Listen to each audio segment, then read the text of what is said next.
one of the benefits of multifamily is that you're not necessarily at the mercy of the local comps.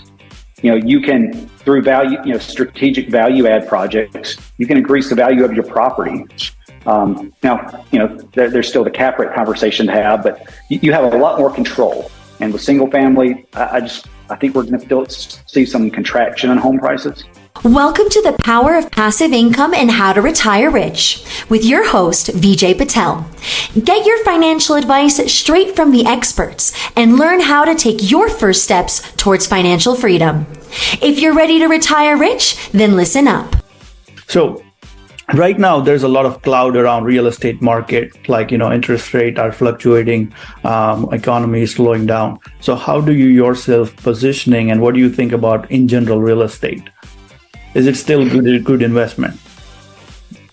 It's always going to be a good investment. Now, I say that generally speaking. Of course, there's markets that you might want to avoid at certain times. Maybe there's certain asset classes that aren't going to perform well in the near term. But there's an old saying that you make most of your money when you buy, not when you sell, and I think that's going to be very true.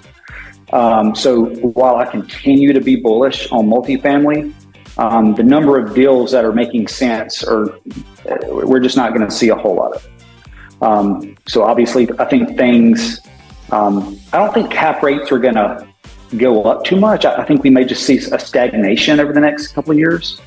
I mean, even with what's gone on in the past 2 years, they've remained pretty sticky. So people always need a place to live. And if you look at the population growth in the U.S., it's going to continue to go up. We've already got a shortage of housing. Right now, staring down the barrel of a recession, home ownership is going to go down. And that means there's going to be more renters in the market. And so while, there's some headwinds out there, I think overall it's still going to be a good inflation hedge. And if I just think about it in the most simplistic terms, there's a finite amount of land on Earth, and there's an ever-increasing population, and they're going to need places to live. Got it. So what do you think about the other asset class? Because there's a lot of noise about multifamily, but what about the other asset class? And how do you invest? If you do, then let's discuss about that. I still consider single family from time to time, but more on a flip basis. It's quick cash. Sometimes the returns can be very attractive, depending on where you buy at. I'm not a huge fan of single family anymore because of the administrative burden. With multifamilies, you can buy 100 units and you have one loan, one insurance payment, one property tax payment, etc.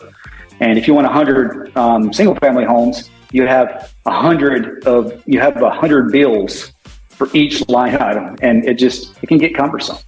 And so I think one of the benefits of multifamily is that you're not necessarily at the mercy of the local comps. You can, through strategic value add projects, you can increase the value of your property. Now, there's still the cap rate conversation to have, but you have a lot more control. And with single family, I think we're going to still see some contraction in home prices. And so if people are looking for appreciation plays, and even flippers, I think they're going to start to see margins kind of thin out. I think only time will tell. It's really going to depend on if we get that soft landing that the Fed wants, which with the tight labor market, we could see that. But we'll see. So what type of returns you try to give out on your investors? So like being a passive investor, there's people try to distribute quarterly, people try to distribute even monthly basis. So what type of, structure you try to do keeping your passive investors in mind? How do you make them happy? So just at a high level, we typically try to structure, or we try to find investments that can support anywhere from a 6% to a 10% pref. And then we like to see at least a 2x multiple at a 5-year exit. Now, I've become a very big fan of a perpetuity model that we stumbled upon through some some JV partners, and basically it involves finding properties that you can refinance out 100% of the member capital within 2 to 3 years of purchase. So you get a pref those first 2 or 3 years, and then at the end of, say, year 3, you get 100% of your original investment back, and then you share in the cash flow from then on out. And so, we intend to hold a lot of these, as long as we can. So we say perpetuity, but that could mean 20, 30 years or more. Mm-hmm. Since this is a generational wealth play for a lot of us, and we're trying to build a legacy for our families, it's something I'd like to pass down to my children. So we keep the long-term perspective on our acquisitions. Now, that a lot of times that means we pass up on really good deals that may check the box for a 5-year turn and burn. But since we're looking long-term, that's where we kind of keep our focus in multifamily. Got it. So, let's say if an investor is watching this video and try to invest in your deal, what type of numbers you try to deliver? You mentioned about typically you try to do 5-year cycle, or is it less? And what type of properties you go after, and what's your thinking behind acquiring the properties? Sure. So some of our early projects were they were planned 5-year projects. The one that I mentioned earlier, we actually took it to market about 18 months after purchase.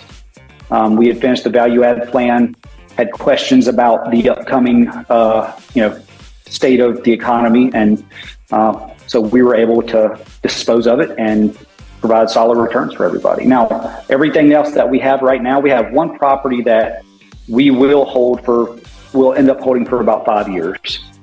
And then we'll sell. But everything else that we have, we plan to hold indefinitely.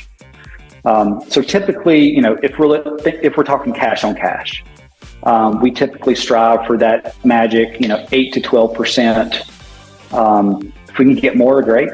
And then if I think about IRR, we typically try to look for anything above 15.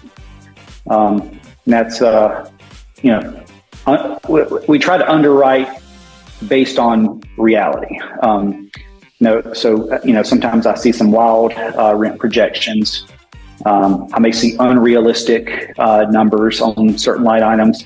I might even see mistakes. Like some municipalities, for instance, they assess property taxes in arrears, and so that means you may not see an increase for a year or two, but when you see it, it's going to be significant.